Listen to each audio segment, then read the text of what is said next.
दिनैनि मोनसे भिडिअआवहाय आंजों लोगोसे देरहासार इस्लारि बिथां दङ। बिथांजों आं दिनैहाय BPF आरो UPPL बिनि बारैसो माखासे खोथा सावरायलायगोन। थ' नोंथांखौ आंनि चेनेलाव बरायनानै लानाय जाबाय। खुलुमबाय। दिनै 17 बोसोर सालायनायाव BPFआबो दिनै सोरनोबा UPPL हान्जानो जिहेतु जोंनि BTC आव क'क्राझार डिस्ट्रिक्ट गसाइगावआवहाय मोनसे ओरैबायदि जाथाय जादों। UPPLआ BPFनि मानसिनो होआखै, BPFआ UPPLनि मानसिनो खामानिफोरखौ होनाय जायाखै। दा थिग बिदिनो 17 बोसोरावहाय BPF सालायबाय थादोंमोन। बे समावहाय UPPLनो भट होनायावहाय बा IUA न' होनाय सरकारनि न' मोननाय बेखौ सोरनोबा होआलाफानो दोननायखौ नुदों नामा? बे बाथ्राया ओरैबायदि माने जुदि गोरोन्थिखौ गावनो खुद मावोब्ला उननि समावहाय बेबो गोरोन्थिखौ नुफिनजाखायो। माने सिगाङाव 17 बोसोराव बिथांमोनाबो हयथ'बा बेबायदि मावनानै फैदों जानांगौ। बैसोरबोथ' गोसोआव दङ, नंगौना नङा? बेबायदि सिस्टेमाव खारलांनायखौसो जोङो डाइरेक्टलि नुनो हायो आरो मोनथिनो हायो। 17 बोसोराव बिसोरबो निस्सय बेबायदिनो मावबोदों जानांगौ।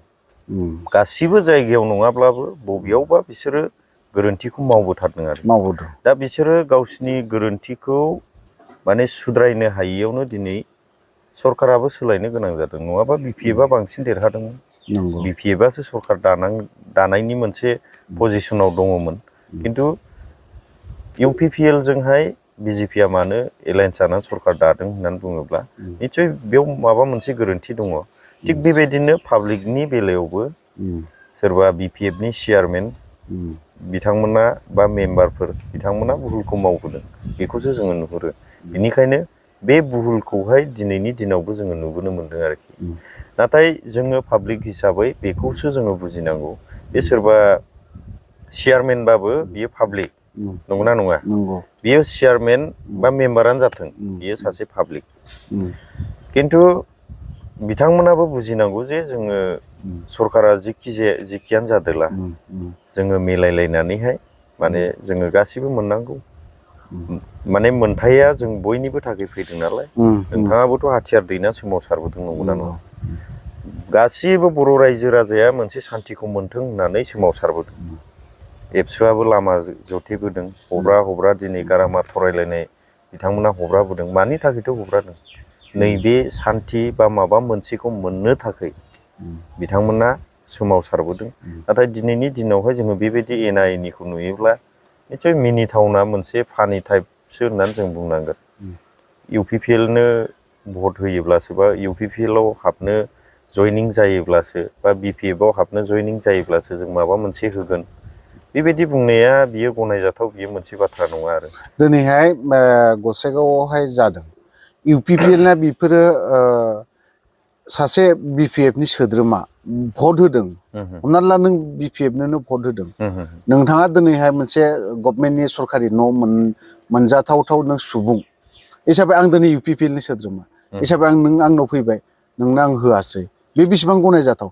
थारैनो बे UPPLआ बेखौ मावथारनांगौ हाबा खामानि नामा बिथांमोननि बेफोरबायदि मावनाया बेसेबां गनायजाथाव जादों? बियो माने बुंनो थाङोबा बेयो गनायजाथाव नङा। बियो पलिटिकेल लिडारफोरा मा मेटाराव खारो आं बेखौ बुंनो थाङा। खिन्थु पाब्लिक हिसाबै आङो बेखौसो बुंगोन जे बियो मोनसे गनायजाथाव नङा। बियो जों बयनिबो थाखाय, आङो दहायनो बुंबोबाय, जोङो सोमावसारबोदों। खिन्थु गासिबो बर' रायजो राजाया मोनसे सान्थि परिबेसाव जोङो जा मोनो बेखौनो थाइसे थाइनै रानलायनानै जोङो जागोन, बेबायदियावसो जोङो मावबोदों, नङा होमबा? दा नै बे बिथिङावहाय आङो 100% बियो गनायजाथाव नङा। जुदि नोंबो बे खामानिखौनो मावोबा आरो फैगोन समफोरावबो सोरबा सरकाराव फैयोबा बे खामानिखौ बयबो मावगोन। बिनिखायनो बरंस' बेफोरखौ सोरबा BPF सोरबा UPPL बे बाथ्राखौ टटेलि स्टप दोननानै मोननांगौ मोन्थायखौ जोङो बयबो मोननांगौ। बेफोरबायदियावनोथ' गोबां NDFBफोरनि रिहाबिलिटेसनाबो मोननो हायाखैना। नोङो UPPLआव फैबासो नोङो मोनगोन। बे गोबां बेबायदि दङ आरो। खिन्थु बियो जोंनि थाखाय गनायजाथाव नङा, आं बेखौसो बुंगोन। थारैनो गासिबो बर' रायजो राजा नोंथांमोना बेखौ बिथांनि जाखिनि खेंफोरथि होनाय बेखौ खोनाबाय जानांगौ। दाना फैफिनो गुबुन मोनसे सोंथियाव दंफांनि बारै दिनै नोंथांमोननिनो जायगानि समस्थिनि EM रनजित बसुमतारी बिथांनि डिपार्टमेन्टआवहाय जिथु फरेस्ट डिपार्टमेन्टआ बिथाङानो होबथानायनि माबाखौ लादों। आरो दा खोनानो मोनदों नैबे गोदान NGO मोनसे दानाय बिथांमोना बेथनखौबो होनो हायाखै होननानै खोनानो मोनदों। थ' बावहाय दिनैहाय मा जानो हमदों, दिनै जों सोरबा सासेया बन लायनो थाङोब्ला NGOनि दानि गोदान NGO खुलिनाय बिथांमोनजों जोंनि बर' रायजो राजा सुबुंफ्रा बुनानै हरजायो। बिथांमोना हुन्दा लानानै मालाबा सोरखौबा थिनहरो हानानै, ओमफ्राय बर'ना लाबोनानै बिथांमोना गभर्नमेन्ट टेक्स होसि होनानै बिथांमोना गुबुनाव फानखुमा हरो। बेयो बेसेबां गनायजाथाव? बियो बुंनो थाङोबा बियार फेरेंगानि थाखाय बिराद लाजिनांथाव। आरो आङो साननैसो सिगां मोनसे भिडिअ आङो आपडेट होदों। बियो मोनसे प्रुफ आरो एभिडेन्सजों लोगोसे आङो बे भिडिअखौ होनाय जादों। बिथांनि जे LP गारि 18 साखा गारियावहाय बियो दंफां लाबोदों नागालेण्ड नाम्बार। नागालेण्ड नाम्बार बङाइगाव हमजाफैदों। खिन्थु बेवहाय आङो नुनाय लगे लगे आसरित नांदों आरो बियार माने दंफांखौ फाननो मोनो सरखारनिफ्रायबो दंफांखौ फाननाया मा खारनाव फानो होनोबा बै दंफां सिखावफोरनिफ्राय हमनानै लाबोनानै फरेस्ट केम्पआव दोननानै बियो टेन्डार सोलियो। बेखौ दंफांखौ फाननो हायो सरखारा। खिन्थु बिनि रिपर्टखौ मोननाय बायदिब्ला बियो हाग्रानिफ्राय हानानैसो बरन बोनानै जाबनानै लाबोनाय आरो ओमफ्राय माल थोदेरियाव बेंटल केम्पआवहाय जाबदेरफैदों। बे रिपर्टआ एकदमबारे सियर रियेल आरो। ओमफ्राय बिनि उनावहाय BTCनि बायजोआवहाय बे गारिखौ हमफैनो मोननाय जादों। दा बाथ्राखौ आं बेखौसो बुंगोन, जोंनि एरियायावबो बिदिनो पाब्लिकफोरा दंफांफोरजों मावनानै जाग्राफोरबो दं, सोरबा बनफोर रोगानानै मावनानै जाग्राफोरबो दङ। खिन्थु जों बुलाबायनायबो जोङो नुबोबाय थानो मोन्दों। नोंथाङाबो निस्सय रिपर्टखौ मोन्दों जानांगौ। दा बैसोरखौ बुनो हादोंब्ला, नोंखौथ' बुग्रा रावबो गैया, खिन्थु बेबायदि बैसोरखौ बुनो हादोंब्ला नोंथाङानो जे सिखाव जानानै दङ, बैसोरनोबो हगारना होनाया मोजां, आं बेखौसो बुंदों आरो। मावनानै जाथों, नोंबो सिखावब्ला बिसोरबो मावनानै जाथों। नोंनो खुद सरखाराव थानानै खावगासिनो दङ। दा बदनामा बैसोरनो होदों आरो पाब्लिकनो मेन बदनामखौ होदों, खिन्थु मेन रलखौ गावबो लानानै दङ। बेबायदिसो बिनिखायनो आं सानो बिथांनि थाखाय मोनसे लाजिनांथाव। आरो बे बाथ्राया समस्त बर' रायजो राजाया मिथिहैबाय। आंनि चेनेलावबो गोबाङानो मोनथिदों। आं सानो आरो फैबाय थानाय समफोरावहाय बेबायदि सोरखौबा बुख्रुब सुख्रुब खालामनाय मानाय बेफोरनिफ्राय गोजानाव थानाया मोजां। हारि हिसाबै समनि गेजेराव दुखु मोननाय फैयो जोंबो, माने मावनानै जानो उफाय गैयै समावहाय माबा मोनसेखौ मावनानै जानोबो गोनां जायो, जायनि थाखाय नोंथाङानो जेबो होनो हायाखै। नंगौना नङा? नोंथाङाबोथ' जेबो मोनाखै। थिग बेबायदिनो बै बिथांमोनाबो मोननैनि खारनाव गावनि न'खरखौ फोथांनो थाखाय बेफोरखौ मावनो गोनांबो जानो हागौ। सोरबा बनबो लायनो हागौ, माबो लायनो हागौ। बे बन लायनायफोरखौ लामाफोराव जुदि बुयोबा बियो जोंनि थाखाय मोनसे सोंखारिजाथाव आरो दुखुनांथाव होननानैसो आं बुंगोन आरो। जोबथारनायाव मोनसे सोंथि सोंनो लुबैबावदों आं। United forum of X and DP बिथांमोना दाखालि जोंनि भाइस प्रेसिडेन्ट आर गुथाल सारा बुंदों, सिलाइगुलिनिख्रुइ ड्राग्सआ गोबां एटेक खालामो होननानै बुंदों। ड्राग्स होबथानायनि बेलायाव नोंथाङा मा बुंनो सानो? ड्राग्सनि बेलायाव आङो गोबाव समनिफ्रायनो मोनसेल' भिडिअ आं बानायबोआखै, बहुदथा आङो बानायबोदों। मटिभेसन टाइपआवबो आङो बानायदों। ओमफ्राय आं दिनैबो नोंथांनि चेनेलनि गेजेरजों बेखौनो फोरमायनो सानो, नंगौ गुथाल सारा जेरैबायदि बुंदों, माने सिलाइनि गुलिजोंहाय मानसिया सासेल' थैयो, खिन्थु ड्राग्सनि गुलिजों ड्राग्सजों जुदि गावजायोब्ला मोनसे समाजा जोबस्रांनो थाङो, मोनसे हारिया जोबलांगोन। माब्रैनि थाखाय हारिया जोबगोन होनोबा, दिनैनि उन्दै उन्दै गथ'फोर देरबोनाय, बिसोरो फैबाय थानाय जेनेरेसन, जोंनि मोनसे सिमां, जोंनि हादरखौ बिसोरनो सालायनांगौ। जोंथ' दा हारिनि थाखाय फंसेबाबो फंनैबाबो जोङो बुंलांबायानो थाबाय, खिन्थु जों थैनानै थाङोबा जोंनि इयुन जोलैया बे हादरखौनो दैदेनहैनांगोन।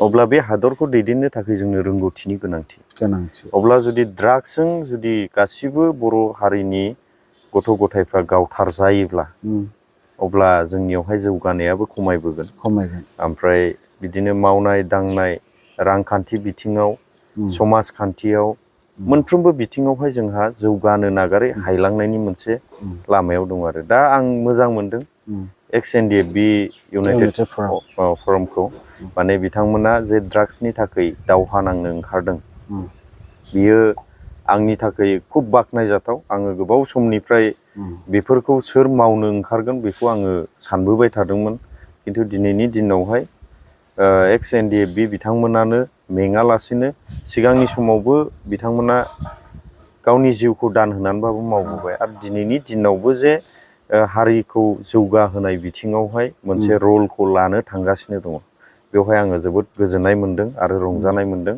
आरो आं बेवहाय जेब्लायबो 100% सापर्ट खालामगोन थ' जोबथारनायाव आं मोनसे जोबथारनाय होनबाय थादों खिन्थु गोबां कुइसन खालामदों मोनसे लास्ट कुइसनल' सोंनो लुबैबावदों जोंनि BTC आवहाय पलिटिक्सनि बेलायावहाय BJP फैगोन ना कंग्रेस फैगोन ना सोर फैगोन नोंथाङा बिनि सायाव एसे ओरैबायदि जानानै दङ टारगेटआ ओरैबायदि नोंथांमोनाबो आन्दाज मोनदों जानांगौ गासिबो बर' रायजो राजाफोरा खुब सम्भब सिन्थायाव दंजोबो दा मोननैबो पलिटिकेल पार्टिखौ BJP-आ बोजबनानै लाबाय खिन्थु बेवहाय सिन्था खालामनाया बेखौसो खालामदों जोंनि बर' रायजो राजाफ्रा जोंनि BTC-आवहाय BJP-आ मेन रलखौ लामारसिगोन नामा जुदि शिबानो BJP-नि जायोबाथ' मेन रलखौ बिसोरनो मोनबाय माने एक्टरनि रलखौ बिसोरनो लायोब्ला जोंनि जायगाया मा जागोन जोंनि रांखान्थि बिथिङाव मा जागोन जोङो सोमावसारबोदों थैनाया जोंसो थैदों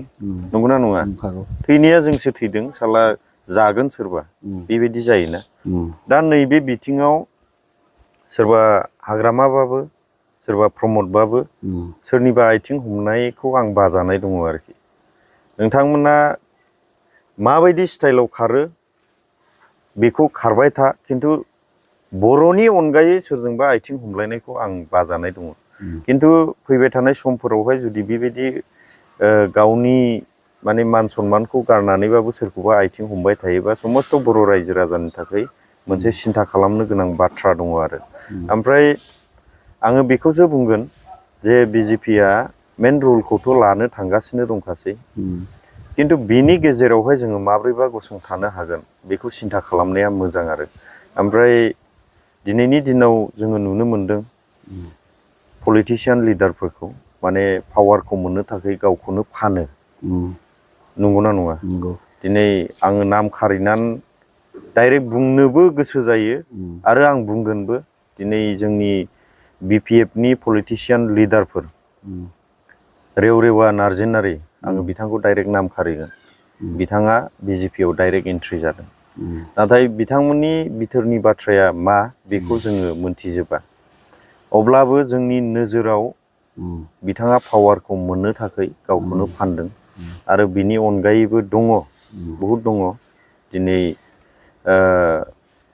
माखासे EMफोर दङ BTC-आवनो बिथांमोना मावनानै माने गावनि लाइफ स्टाइलखौ माने नामफोरखौहाय दिनै खामायबोनो हादों दिनै बिसोरो बे BTC-खौनो फाननानै जादों होननानैसो जोङो बुंनांगोन आरो आङो बेवहाय थोंजोङै बुंगोन बेवहाय BPF-नि माखासे दैदेनगिरिफोरनि बिराद गिदिर मोनसे भुल दङ आरोखि बे भुलखौ जाय भुलखौ जों बर' रायजो राजाफ्रा हास्थाया खिन्थु बेखौहाय बिथांमोना मावगासिनो दङ खिन्थु फैबाय थानाय समावहाय बिसोरो माब्रैबा फैफिनगोन ना मागोन जोङो बेखौ बुंनो थाङा नाथाय बे स्टाइलखौ दिन्थिबाय थानायखौ जोङो बाजानाय दङ आरो बेबायदि स्टाइलखौ दिन्थिबाय थायोबा BPF-नि थाखाय जिर' जानोबो थांगासिनो दङ आरो UPPL-आबो जाबायदि हान्थिगासिनो दङ बे हान्थिनाय स्टाइलखौ जुदि सोलायाब्ला बिथांमोनाबो जिर' जानो थांगासिनो दङ बरंसो बेवहाय नेसनेल पलिटिकेल पार्टि कंग्रेस दा सासे कंग्रेसनि लिडार बिथाङा गिदिंगासिनो दङ बिथाङा मोननो हागौ ओमफ्राय बिनि अनगायै आंनो खाथां बुंनानै लाखायो आंनि चेनेलावबो आङो बेबायदि खारबाय थायोबा आं रावबो बर'नि पलिटिकेल पार्टिखौ सापर्ट होनाय नङा बरंसो आङो इन्डिपेन्डेन्टआव थांगोन थ' लोगोफोर गोबां खोथा खोनाबाय आं बारा गोलाव खालामनो सानाखै देरहासार इस्लारि बिथाङा आंनावहाय दान्दिसे सम होनायनि थाखाय नोंथांनिसिम रोजा रोजा साबायखर थाबाय। थ' लोगोफोर आं भिडिअखौ बारा गोलाव खालामला बावहायनो दोनथ'बाय। जय बर' हारिनि।